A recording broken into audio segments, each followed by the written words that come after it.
तो आज हम पढ़ेंगे चैप्टर नंबर 4 शब्द विचार मॉर्फोलॉजी। यहाँ पे एक छोटी सी कविता दी है, पहले इस कविता को पढ़ लेते हैं ना। छोटी सी नदी हमारी टेढ़ी मेढ़ी धार, गर्मियों में घुटने भर भिगोते जाते पार, पार जाते डोर डंगर बैलगाड़ी चालू, ऊंचे हैं किनारे इसके पाट इसका ढालू, तल में झकाझक बालू कीचड़ का ना नाम, कांस फूले एक पार उजले जैसे घाम। तो यहाँ पे जो सारे आपको कविता में जितने भी दिखाई दे रहे हैं, ये शब्द जो दिखाई दे रहे हैं, आपको पता है ये किससे बने हुए हैं? ये सारे शब्द किससे बने हैं? अगर हम इनको अलग अलग कर देते हैं तो क्या हमारे पास, हाँ, अगर हम इन्हें अलग कर दें तो हमारे पास क्या रह जाती हैं? ध्वनियां रह जाती हैं, कुछ साउंड्स रह जाती है ना, जिनको हम शब्द नहीं बोलते हैं ना, तो वो सिर्फ ध्वनियां रह जाती हैं। कुछ आवाजें बोल सकते हैं, कुछ साउंड्स बोल सकते हैं, वही हमारे पास रह जाती है जब इनको हम अलग अलग कर देते हैं, जब हम इन शब्दों का वर्ण विच्छेद कर देते हैं। ठीक है, तो नीचे आप कुछ ध्वनियां देखेंगे, जैसे श, आ, ग, अ, ल प्लस आ। यदि मैं इनको जोड़ती हूँ, वर्णों को जोड़ती हूँ, तो मुझे शब्द प्राप्त होता है शागोला। ठीक है, शागोला। लेकिन मैं दूसरा ही शब्द अगर लिखूं इन्हीं ध्वनियों को, यही वर्ण होंगे, लेकिन एक सीक्वेंस में, एक प्रॉपर फॉर्मेट में ना होंगे यही वर्ण, कुछ भी कम ज्यादा मैं करूंगी नहीं। देखिए, ग प्लस अ प्लस श प्लस आ, ल प्लस आ, ये क्या बना? बोलिए, ये क्या बना? गौशाला। गौशाला। यस। जब मैंने ऊपर जो शब्द लिखा है शागोला, उसका कोई मतलब समझ में आ रहा है क्या है? ये कुछ समझ में आ रहा है शागोला क्या है? नहीं पता चल रहा है ना। लेकिन उन्हीं वर्णों को जब मैंने सही दिशा में, सही सीक्वेंस में लगाया, तो मुझे एक वर्ड मिला गौशाला। अब मैं जैसे ही गौशाला शब्द बोलती हूँ तो आपको पता चलता है गौशाला किसे कहा जाता है। पता है ना आपको, मीनिंग है इसका? गौशाला का मीनिंग गौशाला का मीनिंग यस, गाय को रखने का स्थान, जहाँ पे गाय बांधी जाती है ना, जिन गायों को बांधा जाता है उन्हें कहा जाता है गौशाला। लेकिन शागोला ये कौन सा शब्द है हमें पता नहीं है, क्योंकि हम इसका अर्थ नहीं जानते, ये मीनिंगलेस है। तो ऐसे शब्द, तो सॉरी, शब्द क्या है? वर्णों का सार्थक समूह जिसका कोई अर्थ निकले, जो अर्थ के साथ हो, जिसका कोई मीनिंग निकले। जब तक उसका कोई मीनिंग नहीं निकलता तब तक हम उसे शब्द नहीं कह सकते। हम शागोला को शब्द नहीं कह सकते। क्यों? क्योंकि इसका कोई मीनिंग नहीं है, ये शब्द नहीं कहा जाएगा। तो शब्द कब बनेगा? वर्णों के सार्थक समूह को जोड़कर जब हम लिखते हैं तभी वो बनता है शब्द, और उसका कोई मीनिंग भी निकलता है, उसका कोई अर्थ भी निकलता है। हम सभी अपने दैनिक जीवन में अपने भावों को बोलकर तथा लिखकर प्रकट करते हैं। हम डेली रूटीन में एज अ ह्यूमन बीइंग हमें बहुत सी बात बोलकर अपनी बात बतानी पड़ती है, बहुत सी बात हमें लिखकर अपनी बात बतानी पड़ती है।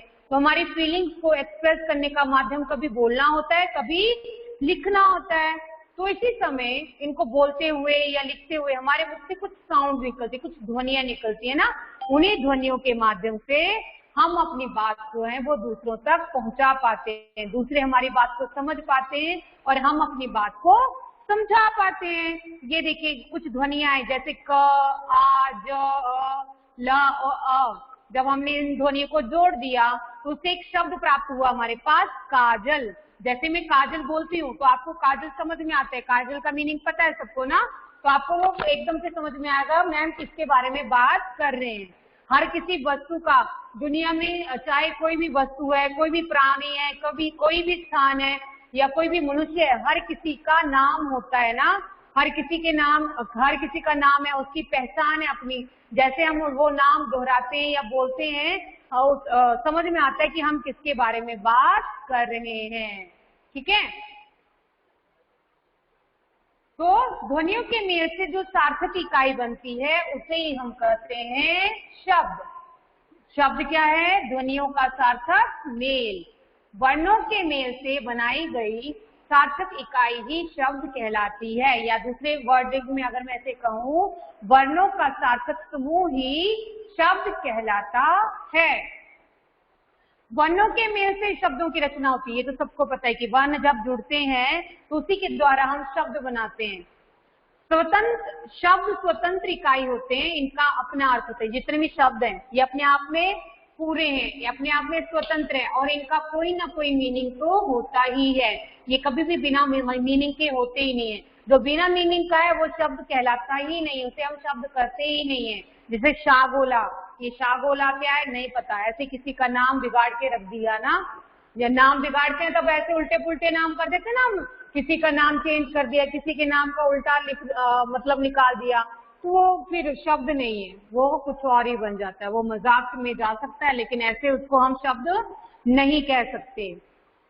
वाक्य में पदों का सामान्य क्रम कर्ता, कर्म और अंत में क्रिया होता है। मतलब हिंदी में हम जब वाक्य लिखते हैं तो उनको लिखते हुए एक उचित क्रम बनाते हैं, हम एक सीक्वेंस होता है वाक्य बनाते हुए। हिंदी के वाक्यों का अलग होता है और इंग्लिश का अलग होता है कि नहीं? हिंदी में सॉरी, पहले इंग्लिश की बात करते हैं। इंग्लिश में सबसे पहले क्या आता है? इंग्लिश में सबसे पहले क्या लिखते हैं हम? सब्जेक्ट। उसके बाद टॉपिक, वर्ब और लास्ट में ऑब्जेक्ट। अरे गलत बोल रहे हो, गलत बोल रहे हो। इंग्लिश में तो सबसे पहले सब्जेक्ट होता है, फिर ऑब्जेक्ट होता है, लास्ट में वर्ब होती है बेटा।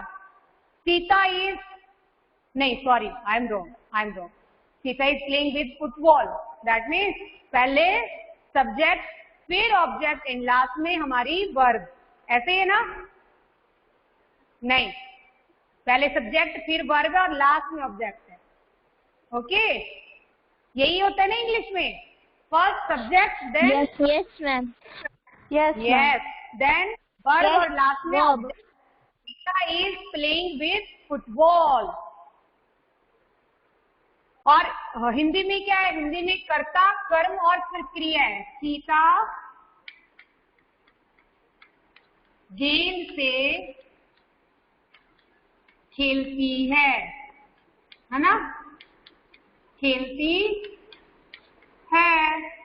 सबसे पहले आ गया सीता। सीता क्या है? कर्ता, जिसके द्वारा क्रिया की जाती है उसे हम हिंदी में कहते हैं कर्ता।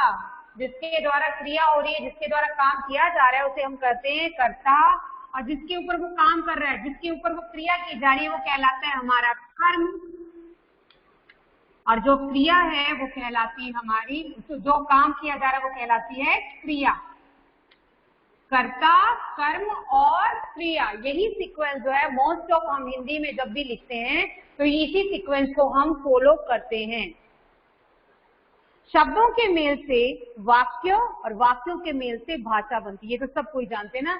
ये जो मान लो इनको अलग अलग मैंने यहाँ पे सीता लिखा, गेंद लिखा, फिर खेलती लिखा और है या से लिखा, तो वो शब्द लिख दिए अलग से, बिल्कुल अकेले स्वतंत्र है, किसी वाक्य में नहीं जुड़े हैं। जब मैंने उनको जोड़कर इसमें जोड़कर एक सीक्वेंस में लिख दिया, कर्ता, कर्म और क्रिया के रूप में लिख दिया, तो बन गया वाक्य। और इन्हीं वाक्यों के मेल से बन गई फिर भाषा। बहुत सारे वाक्य जब मैं लिख देती हूँ तो बन जाती है भाषा। अब है पद। देखिए, शब्द और पद में माइनर सा डिफरेंस होता है, वो आपको आज जानना है। मैंने 7th में शायद बताया भी है, लेकिन फिर से इस बात को मैं दोहरा देती हूँ।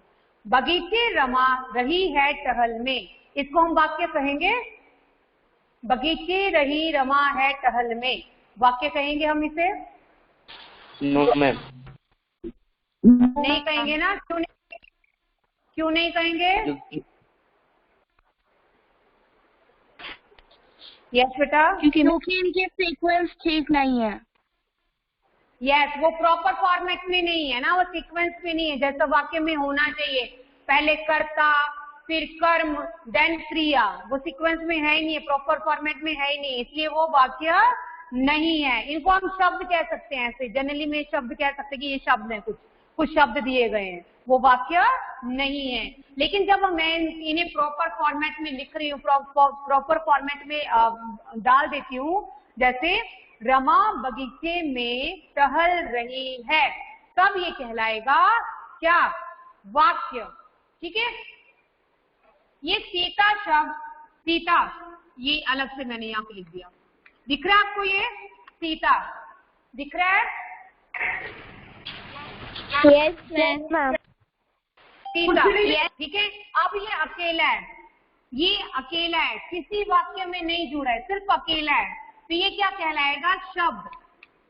क्या कहलाएगा? शब्द, जब तक ये वाक्य में नहीं जुड़ा है। लेकिन जब मैं इस वाक्य में से इस सीता को लेती हूँ, तो ये सीता शब्द न रहकर क्या बन जाता है? पद। तब ये कहलाएगा पद, तब ये शब्द नहीं कहलाएगा। यहाँ जब तक अकेला है, बिना वाक्य के है, इसका वाक्य में प्रयोग नहीं किया गया है, स्वतंत्र है, तब है ये शब्द। लेकिन जैसे ही मैं इसका वाक्य में प्रयोग कर देती हूँ, तो वाक्यों में जाकर ये बन जाता है पद, तब मैं इसे शब्द नहीं कह सकती, तब ये शब्द नहीं रहता, ये क्या बन जाता है? पद। डिफरेंस पता चला शब्द और पद में? Yes ma'am.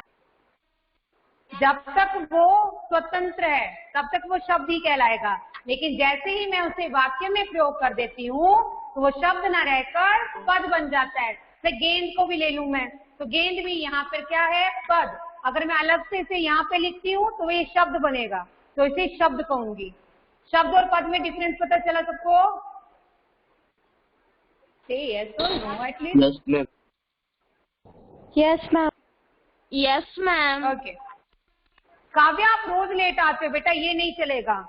अभी एग्जाम के बाद मैं स्ट्रिक्टली अपने टाइम फॉलोइंग के ऊपर चली जाऊंगी, और कोई क्लास को लॉक करे ना लगे करे, मैं तो क्लास को लॉक करने वाली हूँ। अब ये बिल्कुल भी नहीं चलेगा, तुम लोग ऐसे पंक्चुअल होने ही नहीं वाले, मुझे लग गया पता है। नहीं बेटा, ये रोज का नहीं होता। सॉरी का मतलब क्या होता है पता है आप लोगों को? सॉरी मीन्स मैंने जो गलती की है, जिसके लिए मैं माफी मांग रहा हूँ, वो गलती में दोबारा रिपीट नहीं करूंगा। सॉरी का ये मतलब नहीं होती, ये मतलब होता है, और ये मतलब नहीं होता कि आप बार बार गलतियां करते रहो और सॉरी बोलते रहो। सॉरी का एक्चुअल मीनिंग क्या होता है कि हम कोई गलती करते हैं, उसके लिए क्षमा मांगते हैं, और साथ ही साथ ये प्रॉमिस भी देते हैं कि जिस गलती के लिए मुझे क्षमा मांगनी पड़ी है, सॉरी बोलना पड़ रहा है, मैं वो गलती दोबारा रिपीट नहीं करूंगा या करूंगी। अपनी तरफ से हमारी ये कोशिश होनी चाहिए, ना कि हर बार गलती करके सॉरी बोलना है। अभी के लिए तो चला लो जैसे भी चलता है, लेकिन आफ्टर एग्जाम मैं अपनी क्लास को लॉक करने वाली हूँ। मेरी क्लास में सिर्फ जो लेट लतीफ है वो ज्वाइन नहीं हो पाएंगे, जो पंक्चुअल होंगे सिर्फ उनके लिए ही क्लास होगी, अदरवाइज नहीं। आपके अटेंडेंस भी नहीं लूंगी मैं आज के बाद। अब जो लेट आते मेरे को नहीं लेनी उनकी अटेंडेंस, पहले मैं लेती थी, अब नहीं लूंगी। फिर आपको खुद से इंटरनल असेसमेंट में आपके मार्क्स कम होंगे, मुझे कोई फर्क नहीं पड़ता। समझते ही नहीं बात को, जब तक आपसे पोलाइटली बात कर रहे हैं, तो आपको प्यार से समझा रहे हैं, तब तक समझ ही नहीं रहे हैं, तो मैं क्या करूं बताओ? समझ में आया शब्द और पद में अंतर? काव्या बताओ, शब्द और पद में क्या अंतर होता है? काव्या, शब्द और पद में क्या अंतर है? I know that very well, मुझे पता ही था, मुझे पता ही था, क्योंकि बीच में ज्वाइन कर रहे हैं। यही तो मेरा रीजन है आप लोगों को स्ट्रिक्टली को ये बताने का कि आप टाइमली ज्वाइन किया कीजिए, ताकि आपकी क्लास डिस्टर्ब ना हो, आपको प्रॉब्लम ना आए। और नेटवर्क इशू आता है तो फिर वो अब बात अलग है। मानती हूँ 5वीं क्लास होकर डिस्टर्बेंस आती है, लेकिन ध्यान रखा कीजिए।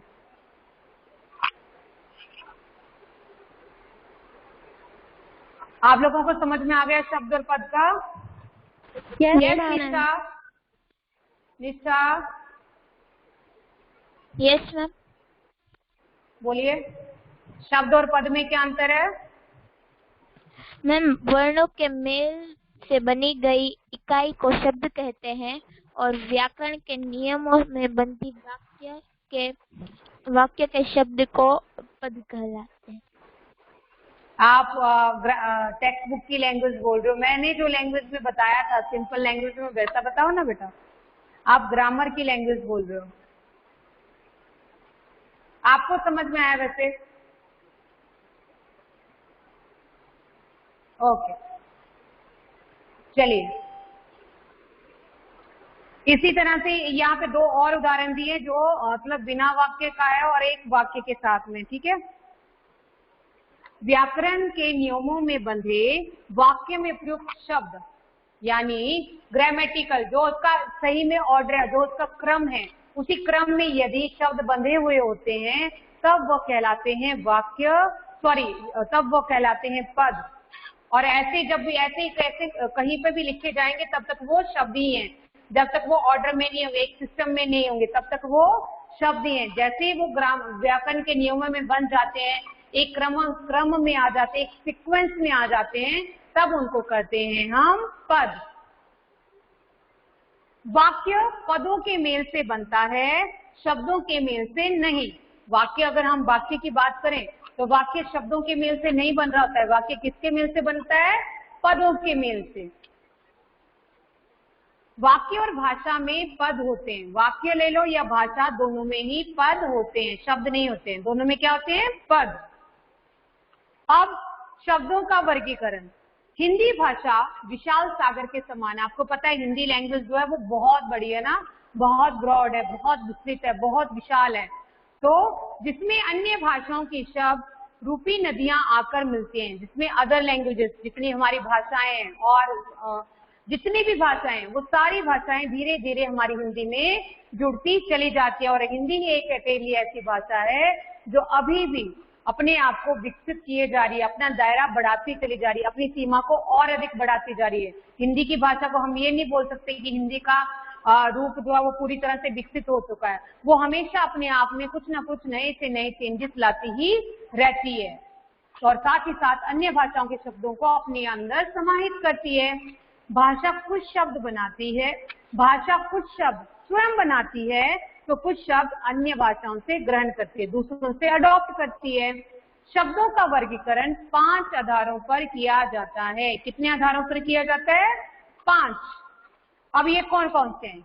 व्युत्पत्ति या रचना के आधार पर, उसका स्ट्रक्चर जो है उसके आधार पर, फिर स्रोत या उत्पत्ति के आधार पर, उसने कहाँ से जन्म लिया उसके आधार पर, फिर मीनिंग के बेसिस पे, उसके अर्थ के आधार पर, व्याकरणिक प्रकार्य के आधार पर, उसका ग्रामेटिकल, उसका व्याकरणिक क्या प्रयोग है उसके आधार पर, लास्ट वन प्रयोग के आधार पर, उसके यूजेस के आधार पर। अब रचना के आधार पर वाक्य के भेद, है ना, रचना के आधार पर शब्दों का वर्गीकरण या शब्दों के भेद।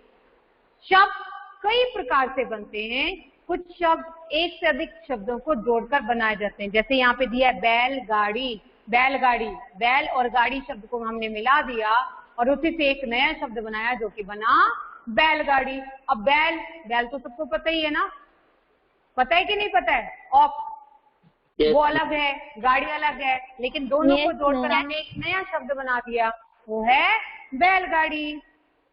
और ये तीसरा शब्द जो जुड़कर, 2 शब्दों को जोड़कर जो नया शब्द बनाया गया है, उसका मीनिंग जो है वो उन दोनों शब्दों से अलग होता है, बैल से भी अलग और गाड़ी से भी अलग। कुछ नया शब्द बन गया वहां पे ना, कोई नया मतलब वहां पे अर्थ आ गया उस शब्द का। रचना के आधार पर शब्दों के 3 भेद होते हैं। कितने भेद हैं? 3। रूढ़, यौगिक और योग रूढ़। याद है आपको रूढ़, यौगिक और योग रूढ़, या भूल गए? रचना के आधार पर शब्दों के 3 भेद, रूढ़, दूसरा यौगिक और तीसरा योग रूढ़।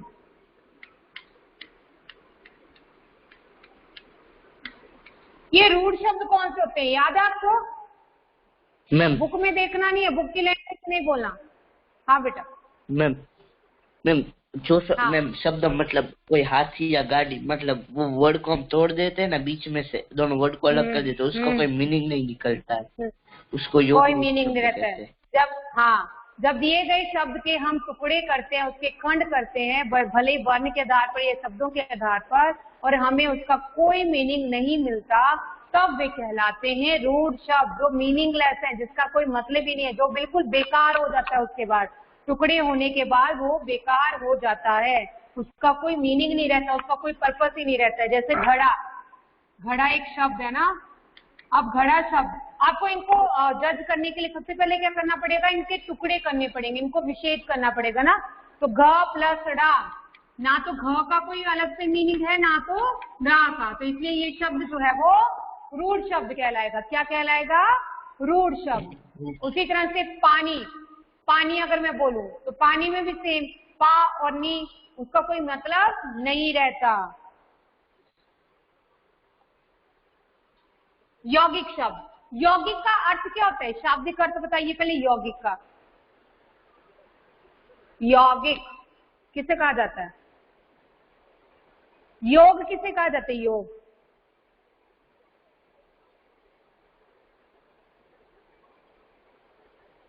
पता है आपको? मेल, मेल, मेल, मेल, यस यस, मेल जोड़ना है ना, मेल जोड़ना, ये होता है यौगिक। तो इसमें क्या जुड़ा हुआ होगा? दो शब्द। क्या जुड़े होंगे?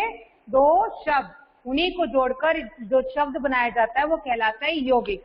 बट इसमें एक बात हमें देखनी पड़ेगी, दिए गए शब्द का जब हम उसको अलग करेंगे, उसमें से जो शब्द अलग किए जाएंगे, उन दोनों ही शब्दों का अलग अलग करने पर भी मीनिंग रहता है।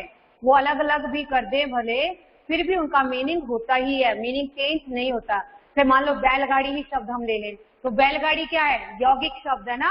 बैल प्लस गाड़ी, बैल का भी मीनिंग है, गाड़ी का भी मीनिंग है कि नहीं? प्रधानमंत्री, अब उसको भी अलग कर रही हूं मैं, प्रधान प्लस मंत्री, प्रधान का भी मीनिंग होता है, मंत्री का भी मीनिंग होता है, राष्ट्रपति, ऐसे बहुत से शब्द आपको मिल जाएंगे। पुस्तकालय, पुस्तकालय, पुस्तक प्लस आलय, है ना, तो उसका भी मीनिंग रहता है। तो यौगिक शब्दों में आपको क्या देखना है? पहले तो जो यौगिक, क्या किसी भी शब्द को अगर आपको जज करना है, पहचानना है, तो सबसे पहले उसको अलग अलग करना है। अगर मान लो 2 या 3 शब्द हैं तो फिर उसका सिर्फ वर्ण विच्छेद ही होगा, लेकिन 2 से मतलब आपको पता ही लग जाएगा कि वहां पे 2 शब्द जुड़े हुए हैं, तो आपको शब्द अलग करने हैं और दोनों ही शब्दों को देखना है। यदि दोनों शब्दों का अर्थ निकलता है तो उसे हम कहते हैं यौगिक शब्द। क्या कहते हैं? यौगिक शब्द। समझ में आया यौगिक? अब ये योग रूढ़ क्या हुआ? पहले तो हमें ये यहाँ से पता ही चल रहा है, योग, यहाँ पे भी कुछ जुड़ा हुआ होगा, यहाँ पे भी 2 शब्द जुड़े हुए होंगे। जैसे यहाँ पे यौगिक में था, वैसे यहाँ पर भी 2 शब्द जुड़े ही होंगे, लेकिन वो दोनों शब्द जुड़कर भी किसकी ओर इशारा कर रहे होंगे? किसी थर्ड पर्सन की ओर, किसी थर्ड स्पेशल वन की ओर। भले कोई वस्तु है, भले कोई व्यक्ति है, भले कोई अदर थिंग है, उसकी ओर वो इशारा कर रहे होंगे। और बहुब्रीहि समास में जितने भी हमारे शब्द हैं, वो सारे के सारे शब्द जो हैं वो योग रूढ़ भी होते हैं, उन्हें हम योग रूढ़ भी कहते हैं। समझ में आई मेरी बात? जो अपना अर्थ नहीं रखते हैं, एक विशेष अर्थ रखते हैं, किसी तीसरे की ओर इशारा कर रहे होते हैं, उनको देखने के बाद या उनको पढ़ने के बाद हमें एकदम से अचानक से किसी तीसरे स्पेशल वन की समझ आती कि ये बात जो है वो किसके लिए की जा रही है। जैसे बहुब्रीहि समास में होता था ना, नीलकंठ, तो हम क्या बोलते थे उसको अगर हम इसमें योग रूढ़ में देखें तो नील प्लस कंठ, दैट नील मीन्स नीला, कंठ मीन्स गला, दोनों का ही अर्थ है अलग अलग, लेकिन नीलकंठ किसका है? भगवान शिव का। थर्ड पर्सन की ओर इशारा किया जा रहा है, किसी स्पेशल वन की ओर बताया जा रहा है, इसलिए वो कहलाएगा हमारा योग रूढ़ शब्द। उसी तरह से त्रिनेत्र, त्रि का भी अर्थ है 3, नेत्र का भी अर्थ है आंख, त्रिनेत्र। अब त्रिनेत्र तो नॉर्मली किसी और का होता नहीं है, वो भी हमारे कौन है? भगवान शिव, वो तीसरे पर्सन की ओर इशारा कर रहे हैं, इसलिए योग रूढ़ शब्द, इसमें भी 2 शब्दों का जोड़ होता है, लेकिन वो दोनों शब्द अपना अर्थ नहीं रखते, अपने अर्थ में नहीं प्रयोग किए जाते, बल्कि किसी तीसरे की विशेषता वहां पर प्रदर्शित कर रहे होते हैं, दिखा रहे होते हैं, मतलब हमें बता रहे होते हैं। समझ में आया? इसमें यौगिक में और योग रूढ़ में क्या डिफरेंस है? किसी को कोई पूछना है? पूछिए तो बेटा। एक और शब्द होता है जलज। No doubt. एक और शब्द होता है जलज, ठीक है। अब आप इसे बोलोगे कि हम अगर इसे अलग करें तो जल प्लस ज ये हो गया, ठीक है। जैसे जल शब्द निकल रहा है, हमारे पास दूसरा शब्द निकला है ज।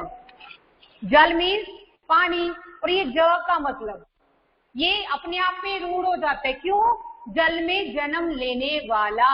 तो जल में तो बहुत सी चीजें जन्म लेती हैं। जल में पत्तल भी होती है, जल में मछली वगैरह भी होती है, बहुत सी चीजें होती है, बहुत सारे मतलब इंसेक्ट्स भी होते हैं बीच में ना। लेकिन ये जल में जन्म लेने वाला ये स्पेशल किसके लिए कहा जाता है? जलज किसे कहा जाता है स्पेशल? कौन है वो? कमल। कमल का दूसरा नाम है ना जलज। कमल में जल में पैदा होने वाला कमल। तो ये कौन सा शब्द हुआ? योग रूढ़।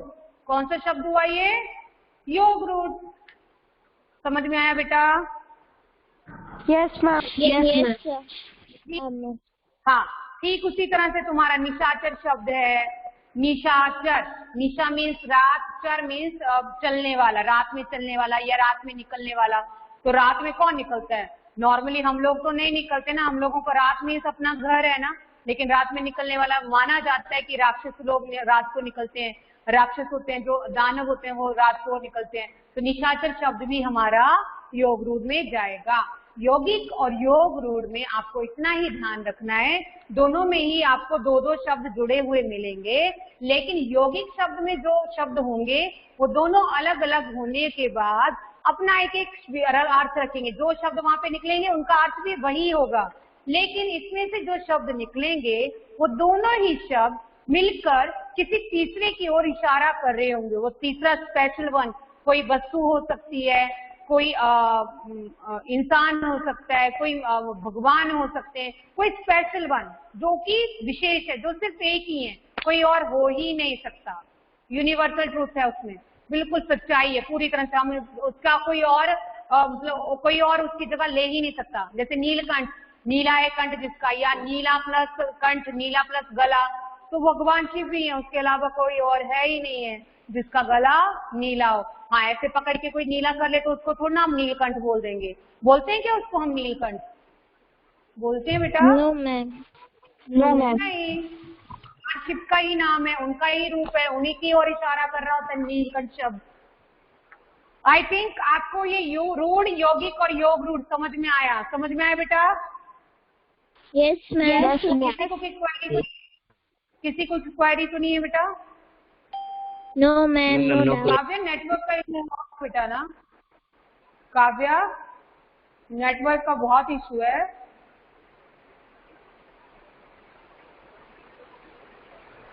ओके, अब है स्रोत या उत्पत्ति के आधार पर, ठीक है। उसकी मतलब उसका ओरिजिन कहाँ से हुआ, वो कहाँ से निकले हुए हैं।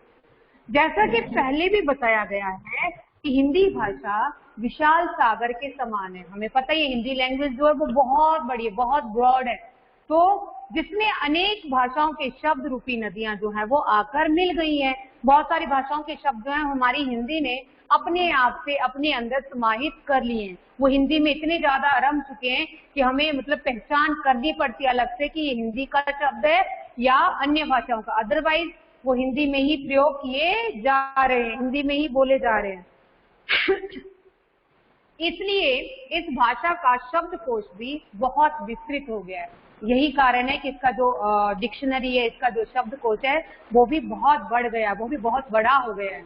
आधुनिक समय में तो यह निरंतर बढ़ता ही जा रहा है। जैसे जैसे हम आगे बढ़ते चले जा रहे हैं, मॉडर्न लाइफ की ओर, साइंस की दुनिया में आगे आगे कदम रखते चले जा रहे हैं, वैसे वैसे हमारे हिंदी का जो शब्दकोश है वो भी बढ़ता ही जा रहा है। मैंने पहले ही बताया था हिंदी भाषा जो है वो अभी पूरी तरह से विकसित नहीं हुई है, वो अभी भी अपना विकास किए ही जा रही है, निरंतर अपने अंदर और भाषाओं के शब्दों को लेकर समाहित करके चली आ रही है।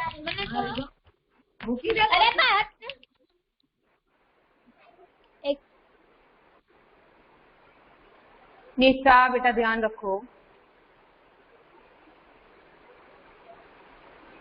हाँ, आधुनिक समय में तो निरंतर बढ़ता ही जा रहा है। क्यों बढ़ता जा रहा है? क्योंकि हमारा जो मतलब अपना जो दायरा है, हमारा जो लोगों से मिलने जुलने का जो दायरा है वो बहुत ज्यादा बढ़ चुका है। बाहर की कंट्रीज के लोग हमारे इंडिया में आते हैं और हमारे इंडिया के लोग भी बाहर घूमने के लिए, या बहुत से लोग अभी बाहर सेटल भी हो चुके हैं, तो उन दोनों के बीच में सामंजस्य स्थापित करने के लिए, उन दोनों के बीच में कन्वर्सेशन लाने के लिए इस हिंदी का जो है वो और अधिक विस्तार हो गया, ये और अधिक बढ़ गई। हिंदी भाषा में भी शब्दों के स्रोत अथवा उत्पत्ति का माध्यम अनेक भाषाएं रही हैं, जैसे संस्कृत, अरबी, फारसी, अंग्रेजी, पुर्तगाली, तुर्की आदि। इस आधार पर शब्दों के 5 भेद हैं। कितने भेद हैं? 5। 7th क्लास में हमने 4 पढ़े थे। कितने पढ़े थे? 4। लेकिन अभी 8th क्लास में हमने 5 भेद बता दिए। एक भेद वहां पे बढ़ गया है। कौन सा भेद बढ़ा है वहां पे? Which one is added? संकर शब्द। पहले हम कौन कौन सा पढ़ते थे? तत्सम, तद्भव, देशज, विदेशी, ये 4 ही हम लोगों ने पढ़े हैं।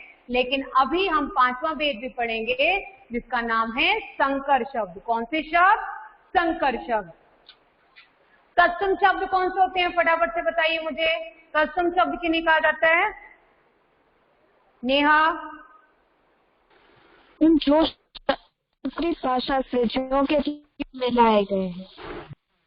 यस। वैसे भी तत्सम, ये तत् और सम, ठीक है। तत् का अर्थ होता है उसके, तत् का अर्थ होता है उसके, सम मीन्स समान। तो किसके समान? संस्कृत के समान। तो ऐसे शब्द जो संस्कृत में जैसे लिखे जाते हैं उनका हम ठीक वैसे का ही वैसा प्रयोग हिंदी में कर दें, ज्यों का त्यों प्रयोग जब हम हिंदी में कर देते हैं तो वे कहलाते हैं तत्सम शब्द। अब तद्भव, तद्भव कौन से हुए? तद्भव, उससे होना। क्या होना? परिवर्तन। तद्भव, उससे होना। जब संस्कृत के शब्दों का थोड़ा सा रूप परिवर्तन करके, उनमें थोड़ा सा बदलाव करके हम उनका प्रयोग हिंदी में करते हैं तो वे शब्द कहलाते हैं तद्भव शब्द।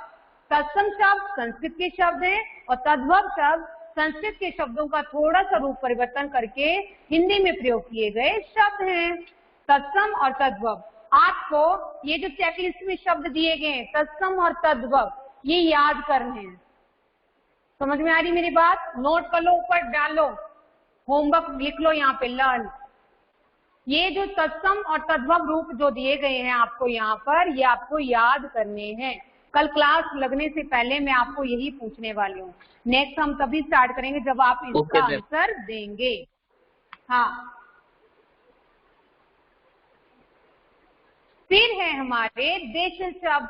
तो देशज शब्द कौन से हुए?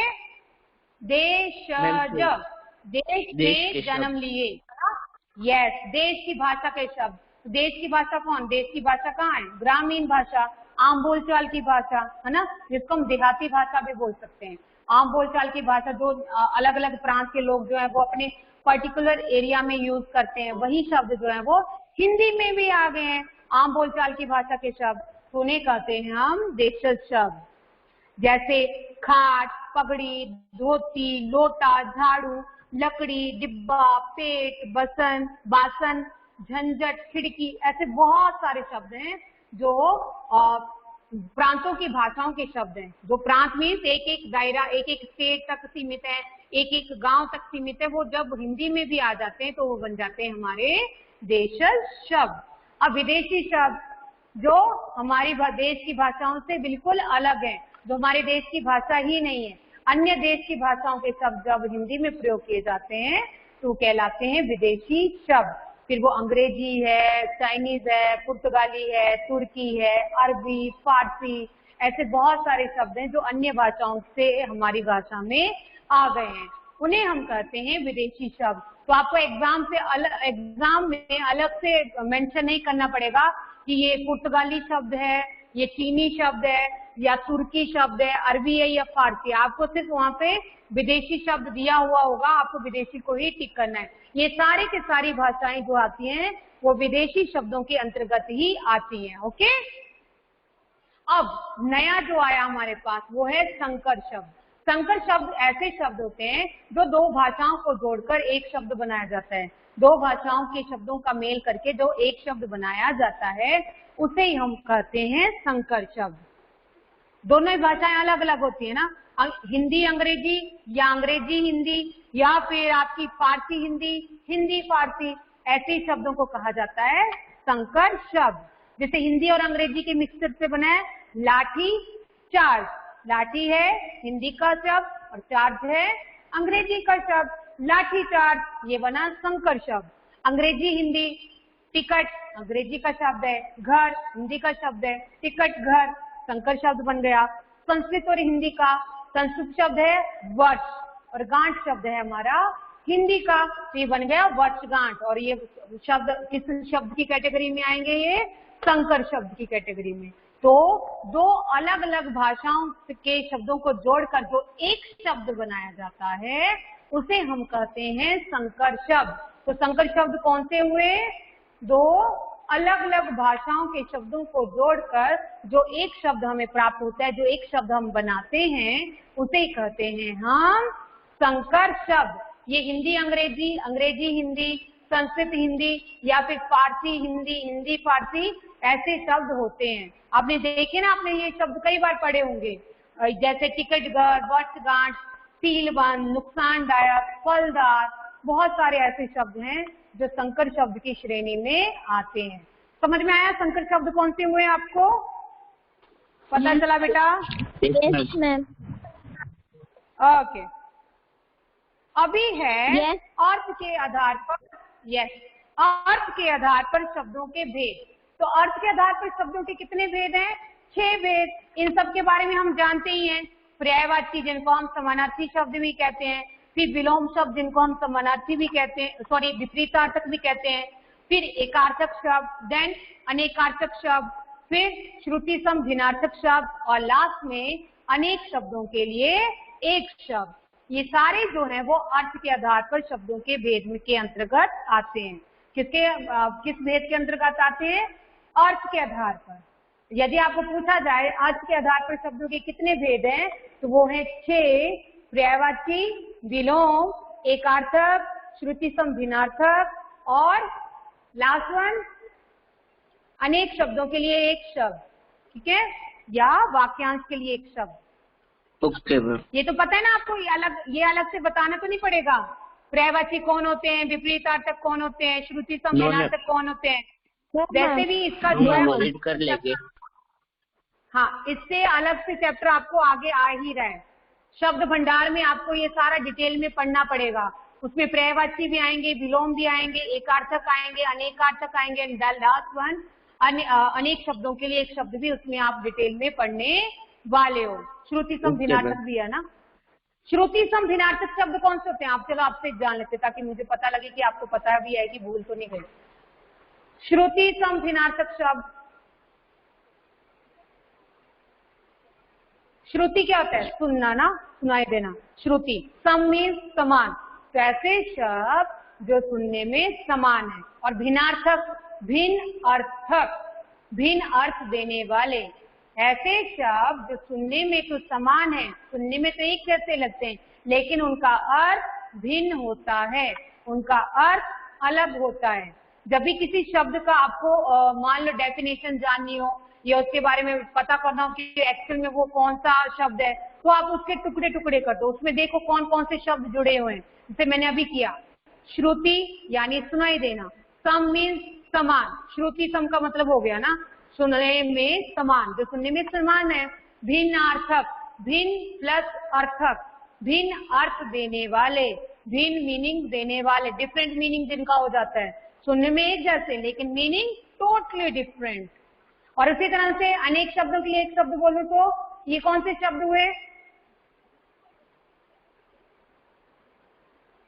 अनेक शब्दों के लिए एक शब्द,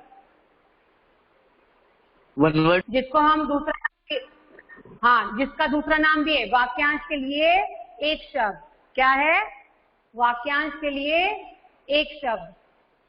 my video is pose, no no ma'am, clear है। हाँ, मिस्टर नहीं है बेटा।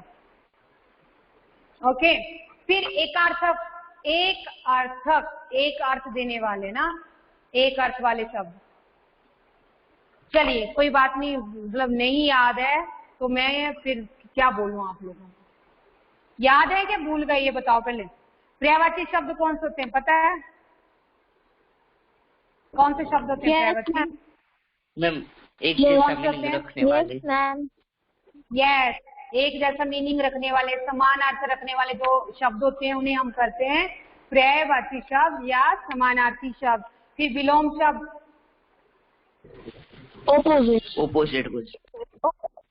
ऑपोजिट वर्ड, उल्टा अर्थ देने वाले शब्द।